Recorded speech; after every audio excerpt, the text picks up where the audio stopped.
ভাই এ হলো আমাদের যে থাইল্যান্ডি কমলা আছে, কমলা চাষ, এটা কমলা বাগান। অলরেডি এখানে আমাদের প্রচুর বিরাট বড় একটা বাগান আছে এখানে। এই বাগান আমি আপনাদেরকে দেখাইতেছি।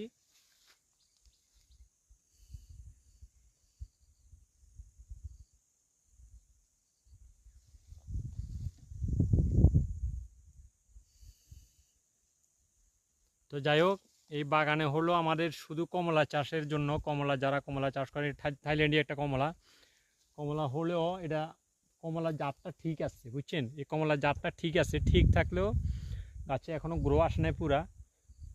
গেছে বছর অনেক ফল আসছে, আসার পরেও গাছে গ্রো না থাকার কারণে কিছু ফলই হয়েছে, তো গাছের পরিচর্যা ঠিক মতো হয় নাই। এবার পরিচর্যাটার জন্য আমরা আগাম নেমে গেছি, যাতে মাঘ মাসে ফুল আসবে সেই জন্য আমরা প্রস্তুত। কিছু ফল আসছে, তবে জাত ঠিক আছে, এটা জাতটা ঠিক আছে আমাদের, জাতের জন্য কোনো টেনশন নাই, আল্লাহ ভরসা।